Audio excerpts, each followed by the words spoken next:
Hi, it's late July and I thought I'd just do a little update as I haven't done one in a little while. Uh, the last update I did was just on the 1st of May when I had come to the realization that my path actually was Satanism. Um, we've continued on our paths very happily. Uh, my husband also appreciates my path and all is going very well.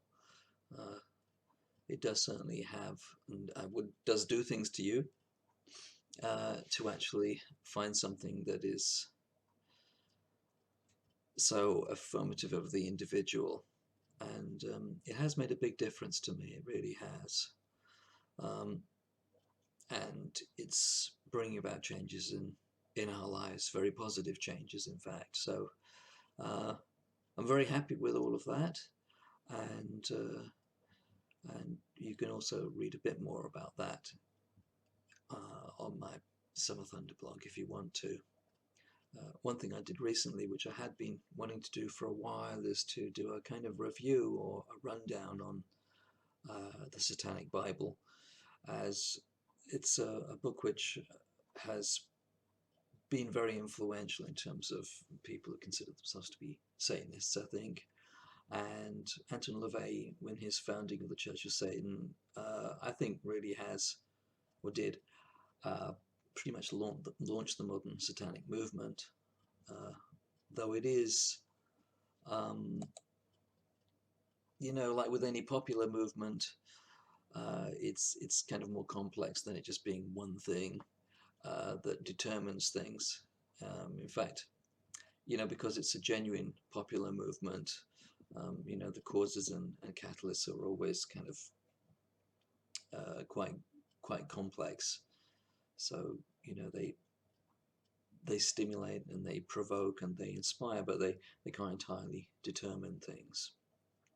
Anyway, recently I did a series of reviews of the Satanic Bible, at least for about half of it. The part that deals with the philosophy and the attitude. And I did some blog posts on that, which I'll put the links for them below this video so that you can follow them up if you want to.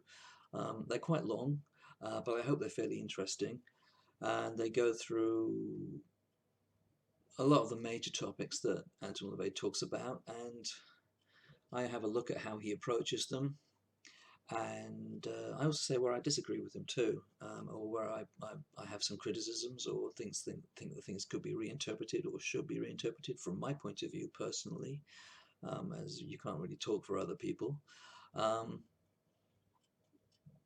but it's a valuable book, I think, for people to have a look at and to take from it what they wish. Anyway, um, I think you can get quite a lot of the essentials of what you might term satanic thought from it.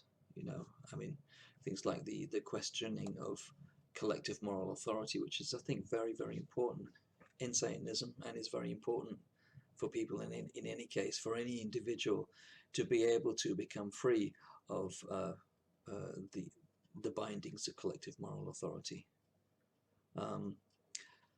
So they can actually make up their own mind on things. Another thing that you can gain from it, or that you can find reinforced with the book, is the principle of the sovereignty of the individual self, and that is a very important thing. Though one of the things I do discuss in the reviews is the implied mutuality that exists in that, because obviously sovereignty doesn't just relate to one's own self, it also relates to other selves also. In a lot of ways, I find the philosophy of Satanism to be very parallel to the philosophy of Thelema, in that sense, with the idea of the true will, and the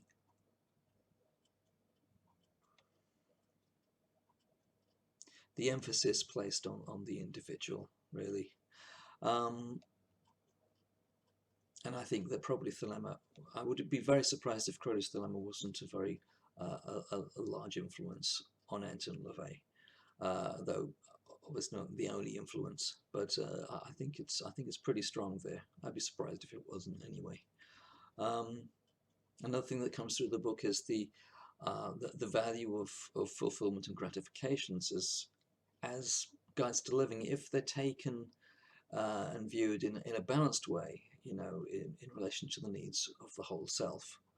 And those are actually very sensible principles. They tend to be distorted and discounted by the denial-based moral teachings that people are more used to, but that doesn't really make sense actually. You can actually uh, you have to actually look for a life of fulfillment for yourself. You have to do that.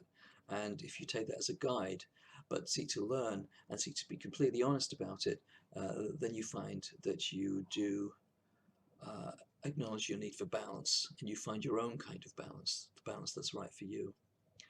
Um, Very much going in step with that is the idea of living a full life, but one which is of conscious freedom, a life of conscious freedom and responsibility, and that's important. Um, and in relation to the well, the destruction of the authority of collective morality, what comes with that is an inquiry into your own values and beliefs. Um, what you do, what you end up doing, is having to face life honestly, actually as it is, and do that without self-pity, without self-righteousness, um, or the exaltation of any kind of victimhood, which is really quite prevalent um, in our society in some ways. And I think those are very, very good and healthy things. They don't, it doesn't preclude compassion, it doesn't preclude altruism.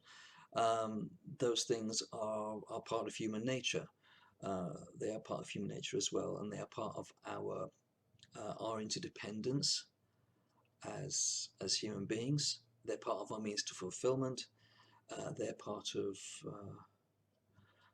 of our higher gratification, if you like, or a different level of gratification. But somebody has to make up their own minds about those things. They have to find the things that are true for them, because so many things are people get duped into believing. You know, they have to sacrifice themselves for this or for that or the other, and that's absolutely not so. That's not accepted by Satanists. Um, Overall, um, I take Satanism to be a philosophy that encourages maturity and good boundaries, healthy ego, and self-realization. And I think those are very good guides, and it's a very good way of progressing, because it means that you can then help the people you really want to help, yeah, but you will look after yourself too, and those are good things. That's how I think people uh, should live, if you want to say should, but you know, that's what makes sense to me anyway.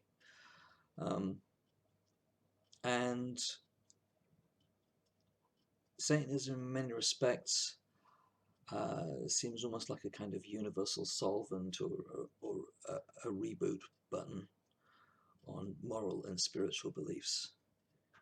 It allows us to destroy what's false, find what's true for us, and to live that truth for ourselves as fully as we can.